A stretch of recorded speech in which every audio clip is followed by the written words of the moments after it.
ဇလန်းတွေတဲကလို့ရွှေပြားငွေပြားတွေတစ်ဖြက်ဖြက်တောက်ပြီးတနိုင်ငံလုံးကဖျားတရားကြီးညိုလွန်းလို့တာရုခေါ်တန်တွေကြီးပဲစူညံနေခဲ့တဲ့ပကံကြီးကျွန်တော်တို့ငငယ်ကလေးကကျောင်းသုံးစာအုပ်တွေထဲမှာသင်ခဲ့ရတဲ့အဲ့ဒီပုံရိပ်တွေဟာတကယ်ပဲမှန်ကန်ရက်လာဗျာ။များတော့ကျွန်တော်တို့သိထားတဲ့ပကံသမိုင်းဆိုတာအပေါ်ရန်ရွှေမုံကျဲထားတဲ့အပိုင်းအစားလေးတွေပဲရှိပါသေးတယ်။ကြောက်စာအထောက်ထားတွေကိုတေချာချစ်ပုတ်ပြီးမြေပြင်လက်တွေဘဝကိုစင်းကြည့်လိုက်မယ်ဆိုရင်တော့ခင်ဗျားတို့လုံးဝလန့်သွားတဲ့အမောင်ဘက်ချမ်းတွေသွေးဆုံးခဲ့တဲ့နိုင်ငံရွေးတွေနဲ့အန်အိုစီယာခိရှိပြီးဥပဒေတွေကရှိနေပါတယ်။ကဲရာဇဝင်တွေကပြသကလို့ပုံမြင်တွေကိုခဏမိတ်ထားလိုက်ပါ။ဒီနေ့ကျွန်တော်ကသမိုင်းပညာရှင်တွေရဲ့မျက်စိနဲ့ခင်ဗျားတို့ကိုပကံရဲ့တကယ်လက်တွေဘဝတွေစီကိုအချင်းခရီးနေပြီးခေါ်ဆောင်သွားပေးပါမယ်။ဒါဆိုစာဝတ်နေရေးနဲ့စီးပွားရေးစနစ်ကနေပဲစပြောကြရအောင်ဗျာ။ခင်ဗျားတို့ရုပ်ရှင်တွေထဲမှာမြင်ဘူးသလိုပကံဈေးကွက်ကြီးထဲမှာရွှေတင်းကားငွေတင်းကားတွေနဲ့အယောင်ဝယ်ဖြစ်နေတယ်လို့ထင်ရင်တော့လုံးဝမှားသွားပါလိမ့်မယ်။တကယ်လက်တွေမှာပကံခေတ်မှာအစိုးရကတရားဝင်ထုတ်ထားတဲ့ဒင်းကားပြစနစ်ဆိုတာလုံးဝပျောက်ကွယ်နေခဲ့တာပါ။အကျွေးစင်းမရှိတော့အယောင်ဝယ်ကိုဘယ်လိုလုပ်တယ်လဲဆိုရင်ကုန်ပစ္စည်းအချင်းချင်းလဲလှယ်တဲ့စနစ်ကိုသုံးခဲ့ကြတယ်။တံပိုးကြီးတာတွေကိုဝယ်ကျင်တယ်ဆိုရင်တော့ငွေခဲငွေတုံးတွေကိုဖြတ်ပြီးကြက်သားအလေးချိန်နဲ့ချိန်တွက်ပေးရတယ်။ဥပမာခမ ्या ကလက်တစ်ခွက်ကိုဝယ်ကျင်တယ်ဆိုပါစို့။ရောင်းတဲ့သူကငွေစင်30ကြက်သားပေးုံတင်မကပဲအနည်းစစုံတံပိုးတူမဲ့နွားနှကောင်နဲ့ကျွန်တယောက်ကိုပါတွဲဖက်ပြီးတော့ပေးချေရတာမျိုးပါ။ကြောက်စာတွေတဲကပေါက်စေးအရာကျွန်တယောက်ဟာငွေစင်20ကျပ်သားဒါမှမဟုတ်ပစိုးအထည်အကွင်း30နဲ့ညီမျှပြီးတော့နွားတစ်ကောင်ကတော့ငွေစင်5ကျပ်သားလောက်တန်ဖိုးရှိတယ်။ဒီလိုချိုးချံရတဲ့ငွေကြေးစနစ်အပြင်အခြေခံပြည်သူတွေရဲ့စားတောက်မှုပုံစံကလည်းခမ ्या တို့ထင်သလိုစံစဘာကိုအဝစားခဲ့ရတာမဟုတ်ဘူးဗျ။ပကံဟာမိုးနဲ့ရေရှားရုံဝန်းဖြစ်လို့စံစဘာကိုဆယ်တောက်ရေစနစ်ရှိတဲ့ကြောက်ဆယ်တို့မင်းဘူးတို့ကနေအဓိကတည်ယူရတယ်။ဒါကြောင့်စံဆိုတာမင်းကြီးမင်းသားတွေအရာရှိကြီးတွေနဲ့တန်ဃာတော်တွေပဲအထက်ကသုံးဆောင်နိုင်တဲ့အဖိုးတန်ဈေးကြီးအစားအစာဖြစ်ခဲ့တာပါ။ဒါဆိုတာမန်တောင်သူတွေနဲ့ကျွန်လူတန်းစားတွေကနေစဉ်ဘာစားကြလဲပေါ့။ပူပြင်းချောက်သွေးတဲ့ရာသီဥတုမှာစိုက်လို့ရတဲ့ပြောင်းမှုဆက်ဆံတဲ့နှံစားပြောင်းတွေကိုပဲပြုတ်စားရာခုချက်စားပြီးအသက်ဆက်ခဲ့ကြရတာပါ။ဒါပေမဲ့အသားဟင်းဘက်မှာတော့မဆိုးလာဘူးလို့ပြောရမယ်ဗျ။ကြောက်စာတွေအရောက်နေစဉ်စားတောက်မှုမှာရင်မကပဲဖះလူပွဲတွေမှာလူတွေကိုဧည့်ခံတဲ့အခါအမဲသားဝက်သားစိတ်သားနဲ့ကြက်သားဟင်းတွေကိုအထက်ကချက်ပြုတ်ကျွေးမွေးခဲ့ကြတယ်လို့အထောက်ထားတွေကဆိုထားပါတယ်။ဒီနေရာမှာခမ ्या တို့အံ့ဩသွားမဲ့အချက်တစ်ခုရှိနေသေးတယ်ဗျ။အခုခေတ်ဖះပွဲတွေမှာအရက်တောက်ရင်အကုသိုလ်ဖြစ်တယ်မကောင်းဘူးလို့မြင်ကြပါမယ်။ပကံခေတ်မှာတော့အရက်ဟာလူမှုရေးတွေမကပဲဘာသာရေးအလူပွဲတွေမှာပါတရားဝင်ဧည့်ခံစရာဖြစ်ခဲ့ပါတယ်။အလူရှင်တွေ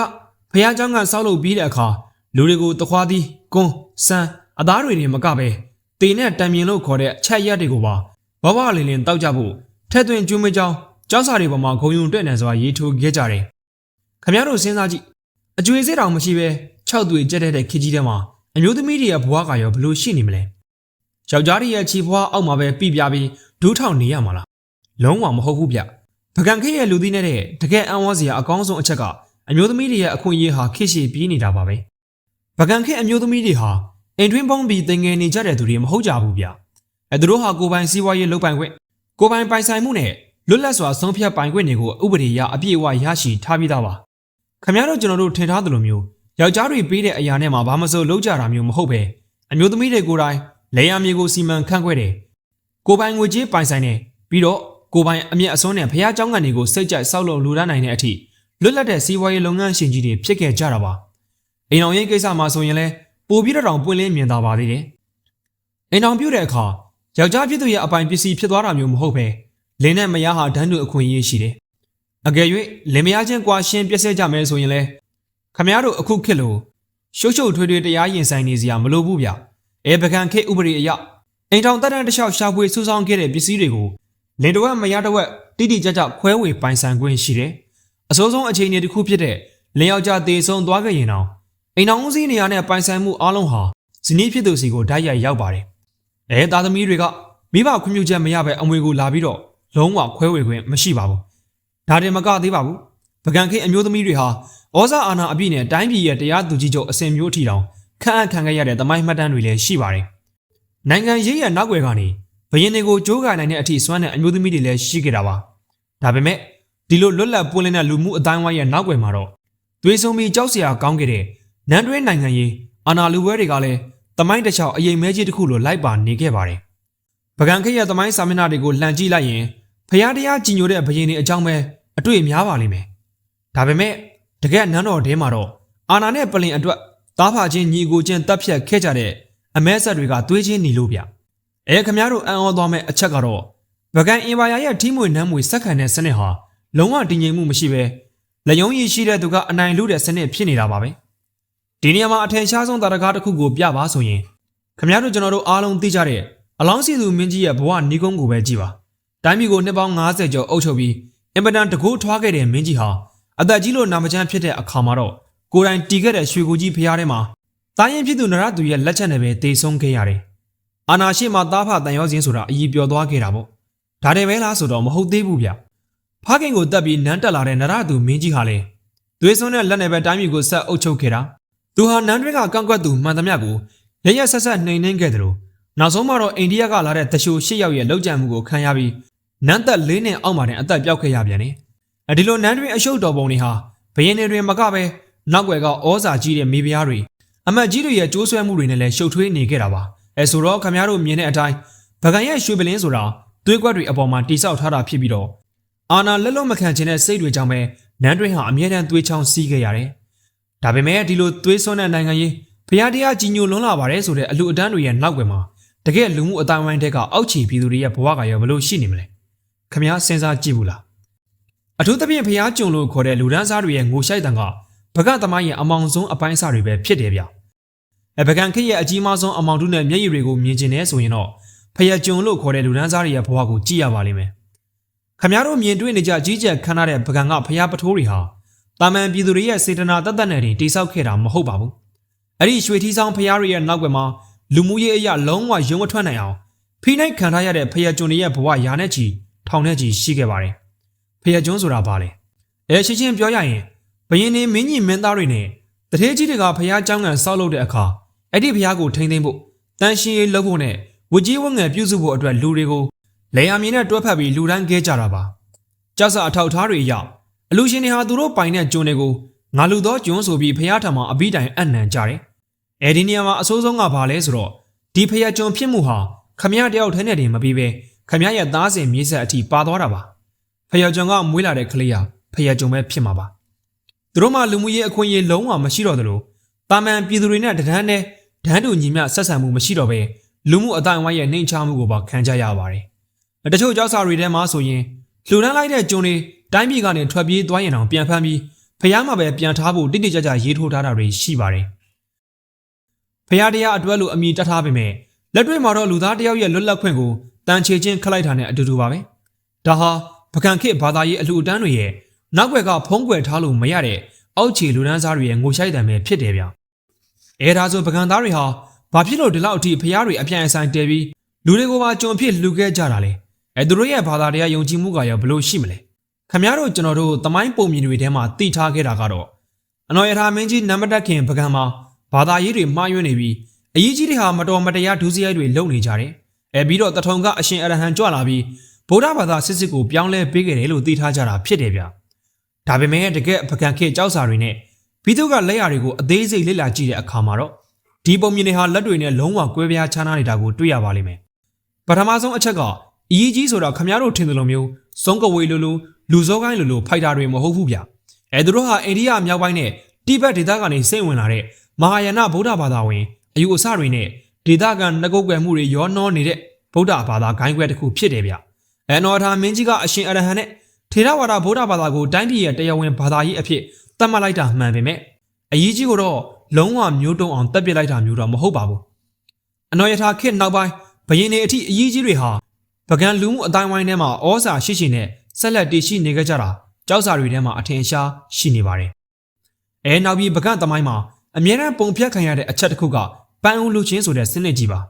အရေးကြီးတွေဟာမင်္ဂလာဆောင်မဲ့သူတို့သမီးရဲ့အပြိုစင်ဘဝကိုအရင်ဆုံးလာပြီးဆက်သားရတယ်ဆိုတဲ့စနစ်ဇိုးကြီးပေါ့ဒါဟာတကယ်တော့အနော်ထာမင်းကြီးကိုသမိုင်းမှာပိုပြီးပေါ်လွင်အောင်အရေးကြီးတွေကိုပိုပြီးအယုတ်ဆိုးအောင်နောက်ခေတ်သမိုင်းစာဆိုတွေကပုံကြီးချက်ရေးသားခဲ့ကြတာဖြစ်ဖို့များပါတယ်ပကံခေတ်ကြောက်စာတွေဟာထောင်ထဲချီရှိတဲ့အထက်မှာဒီလိုပန်းဥလွှတ်ရတယ်ဆိုတဲ့ရိုင်းဆိုင်တဲ့စနစ်မျိုးလုံးဝရေးထိုးမှတ်တမ်းတင်ထားတာမရှိပါဘူးဒါဆိုအရှင်အရဟံရောက်လာပြီးနောက်ပိုင်းပကံရဲ့ဘာသာတရားကရောလုံးဝဖြူစင်တန်းရှင်းသွားတာလားဆိုတော့မဟုတ်ပြန်ဘူးဗျပကံသားတွေဟာထေရဝါဒဗုဒ္ဓဘာသာကိုကိုးကွယ်ကြပေမဲ့တကယ်လက်တွေ့ဘဝမှာတော့ဟိန္ဒူနတ်ဖျားတွေဖြစ်တဲ့ဗေဒနိုနဲ့တိဝနတ်တွေတင်မကပဲ မီယိုဖလာနတ်တွေကိုပါဗုဒ္ဓဘာသာနဲ့တပြိုင်တည်းယော်တော်ပြီးကိုးကွယ်ခဲ့ကြတာပါပကံကဖျားစီတွေရဲ့နိုင်ရန်ပကြီးတွေအစအဦးတွေထဲမှာဟိန္ဒူနတ်ရုပ်တွေကိုဖျားနဲ့အတူတွဲဖက်ပူဇော်ထားတာတွေကိုအခုထက်ထိမြဝါထင်မြင်နိုင်ပါသေးတယ်ဆိုလိုတာကပကံခေရဲ့ဘာသာတရားဆိုတာအဖြူအမဲပြတ်သားနေတာမျိုးမဟုတ်ပဲကိုဒေသနဲ့ကိုက်ညီမဲ့ယုံကြည်မှုမှန်သမျှကိုယောနောလက်ခံထားတဲ့ဘာသာရေးပြည်ပြင်ပြောင်းလဲမှုကာလာကြီးတစ်ခုဖြစ်ခဲ့တာပါအဲဒီလိုဘာသာရေးစီးပွားရေးနဲ့ကျော်စနစ်တွေရှိနေတဲ့ပကံအင်ပါယာကြီးဟာဘလို့နည်းနဲ့နှစ်ပေါင်းရာချီအောင်စစ်အင်အားကြီးထွားပြီးနယ်မြေတွေကိုချက်ထွင်နိုင်ခဲ့တာလေပကံအင်ပါယာရဲ့စစ်အင်အားဆိုတာကျောင်းစာအုပ်တွေထဲမှာလို့အမြဲတမ်းစစ်နိုင်နေတဲ့ဒဏ္ဍာရီဆဆန်ပုံမျိုးမဟုတ်ပါဘူးပကံခေတ်မှာအမြဲတမ်းလက်နက်ကင်ထားတဲ့အမြဲတမ်းစစ်တဲ့ Standing Army ဆိုတာနန်းတွင်းဆောင်တပ်သားအနှဲငယ်ပဲရှိတာပါစစ်ပွဲဖြစ်ပြီးဆိုမှတိုင်းပြည်အနှံ့ကလက်သမားတွေကိုစုပြီးစစ်သားအဖြစ်အရေးပေါ်ပြောင်းလဲရတဲ့စနစ်ကိုသုံးခဲ့ကြတာဖြစ်တယ်စစ်သူရဲကောင်းတွေလို့လူသိများတဲ့ကြံစစ်သားငထွေယူငလုံးလက်ဖယ်နဲ့ညောင်ဥဖွီးဆိုတာတွေဟာတကယ်တော့လက်ယုံရည်ရှိတဲ့စစ်ဗိုလ်ချုပ်ကြီးတွေဖြစ်ပြီးတပ်သားတွေကိုဥဆောင်ခဲ့ကြတာပါပကံရဲ့စစ်ဗျူဟာမှာအဓိကအားသာချက်ကတော့စင်တက်စစ်ပွဲတွေမှာရန်သူကိုအကြောက်တရားပေးဖို့နဲ့တက်ပြက်အောင်တိုက်ခိုက်ဖို့အတွက်စစ်စင်တွေကိုရှေ့တန်းကနေအဓိကအသုံးပြုပြီးနယ်မြေတွေကိုချက်ထွင်ခဲ့ကြတာပါဒါပေမဲ့ဒီလိုလက်သမားတွေကိုစစ်သားစုဆောင်ပြီးစင်တက်နဲ့နယ်မြေချက်ထွင်ခဲ့တဲ့စနစ်ကြီးဟာတကယ်အမြေပြင်မှာတော့စိန်ခေါ်မှုတွေအများကြီးရှိခဲ့တယ်ဗျကာလရှည်ကြာစစ်တိုက်ရတဲ့အခါလေယာစိုက်ပျိုးရေးလုပ်ငန်းတွေထိခိုက်ကုန်သလိုတိမ့်ပိုက်ရထားတဲ့နယ်စပ်ဒေသတွေကိုရေရှည်ထိန်းချုပ်ဖို့အတွက်ခြေကုပ်စကန်အခိုင်အမာမစောင့်နိုင်တဲ့အားနည်းချက်တွေလည်းရှိနေခဲ့ပြန်ပါတယ်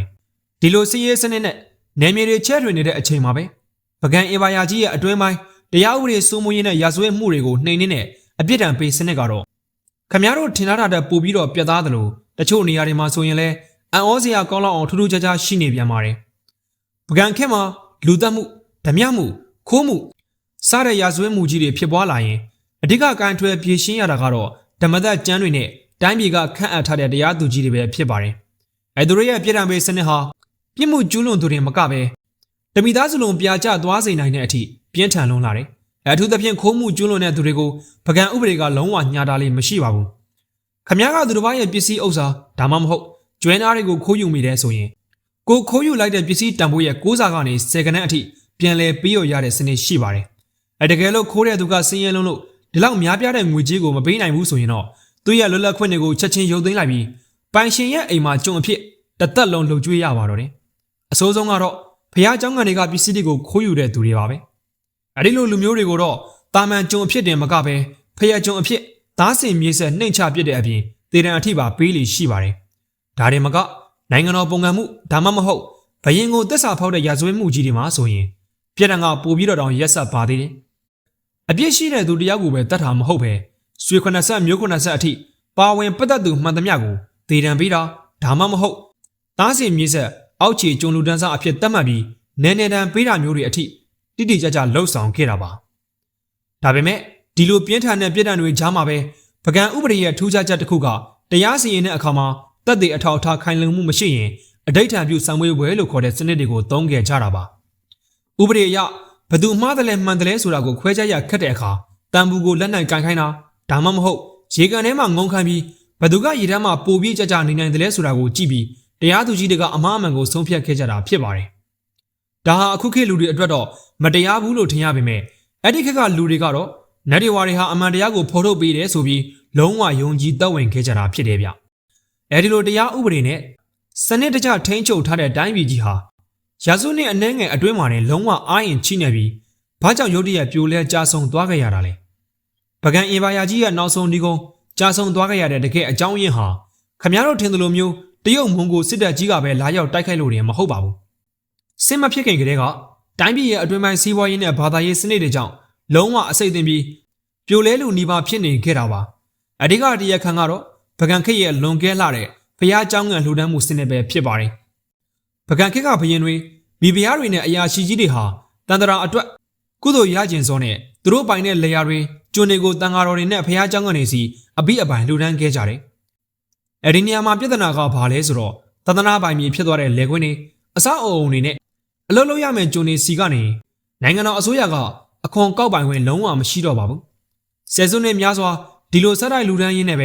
နောက်ဆုံးမှတိုင်းပြည်ရဲ့စိုက်ပျိုးလို့ရတဲ့မြေယာအများစုဟာသာသနာပိုင်တွေအဖြစ်ပြောင်းလဲကုန်ကြပြီးတော့အစိုးရလက်ထဲမှာအခွန်ကောက်စရာမြေယာနဲ့လူအင်အားလုံးဝမရှိသလောက်နှဲပါသွားခဲ့တယ် ဒါဟာနိုင်ငံတော်ရဲ့ဗန္နာတိုက်ကြီးအောက်ခြေကနေစိတ်ပြီးပြက်လက်သွားတဲ့သဘောပါပဲဒါကြောင့်နောက်ဆုံးခေတ်ဘရင်ဖြစ်တဲ့